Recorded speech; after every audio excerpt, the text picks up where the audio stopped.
Hello, ladies and gentlemen, and everything in between.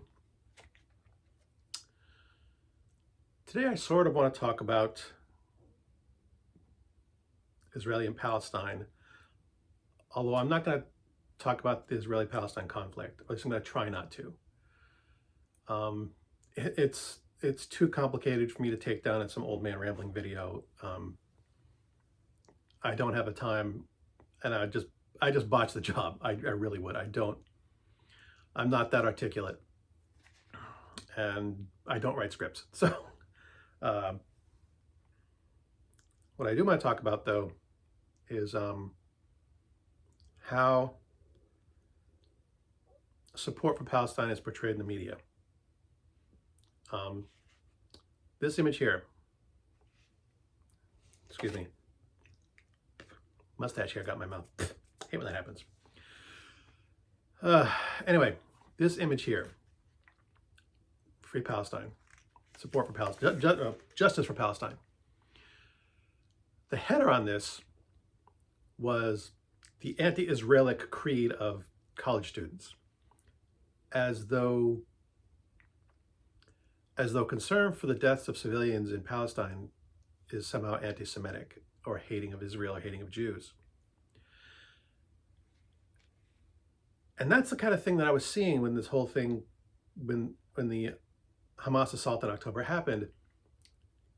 Anyone who came out in support of the death of, or not support, but critical of the death of the civilians in Palestine, the support for the people, innocent civilians who have been killed, people who want to talk about the bad things that the Israeli government has done to the Palestinian people, that's all been framed as anti-Semitic. Every single headline with a picture like this. It's like rise of anti-Semitism in America. It's like, but being critical of a government's policy does not make you anti-Semitic. And this is the kind of thing I would expect from Fox News or any other right-wing media. But this was MSNBC and all the left-leaning media too.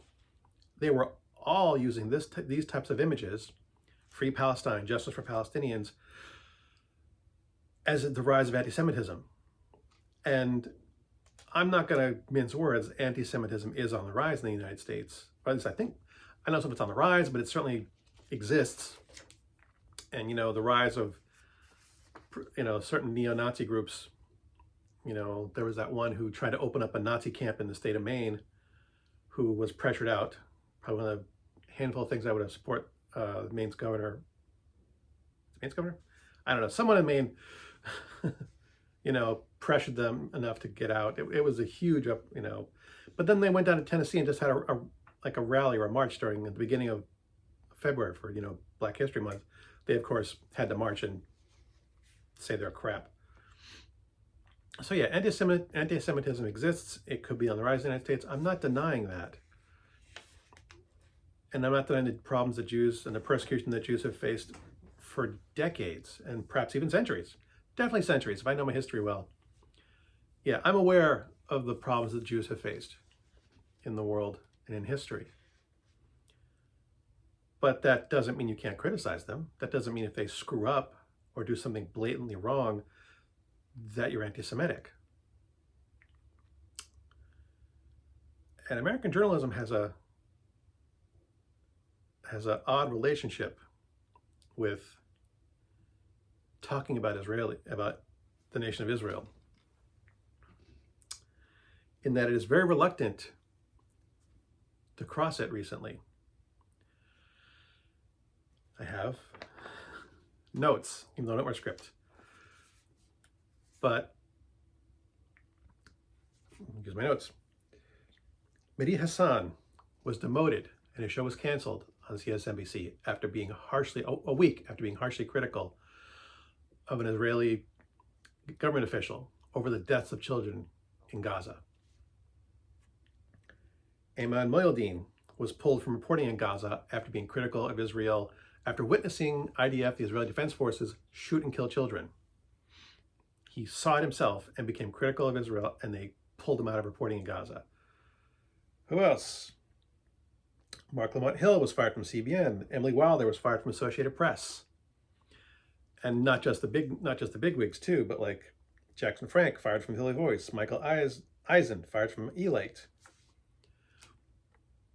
All these people who were either were critical in some way of Israel or posted in some way support of Palestine were fired within a week of making these statements.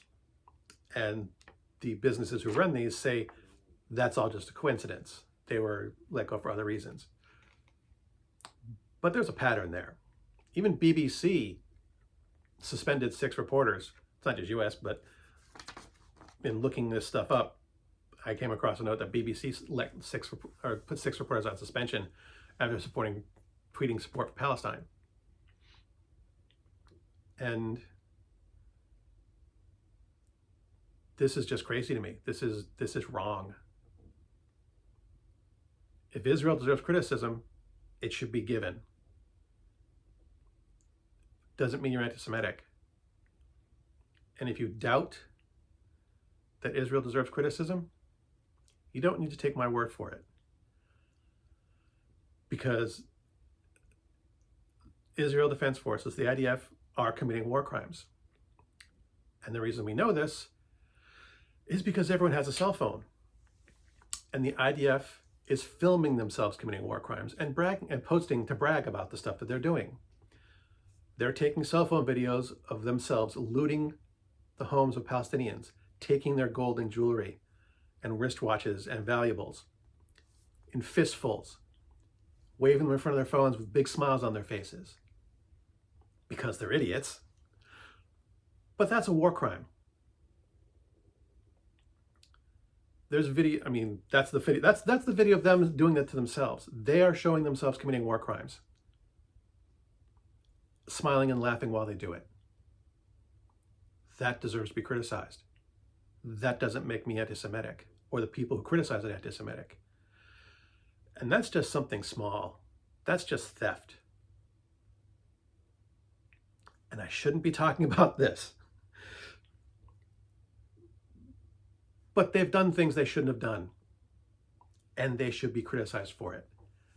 And every time someone does, they react like this. American media journalism, anytime someone criticizes Israel or supports innocents in Palestine, they are given this treatment that they are anti-Semitic. And in case you can't tell, I am very, very angry about that. I am furious because the more I looked into this, the angrier I got. And the more things I realized that the IDF and the Israeli government has done, is currently doing, and is planning to do in the future. And it should be called out. And no one is doing anything to stop it. And we are bending the knee and letting it happen. And I am pissed. I am pissed, people.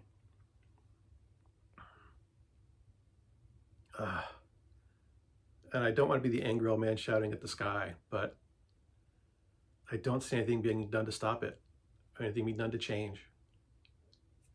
And at the end, I'm just the old man shouting at the sky. Good hunting.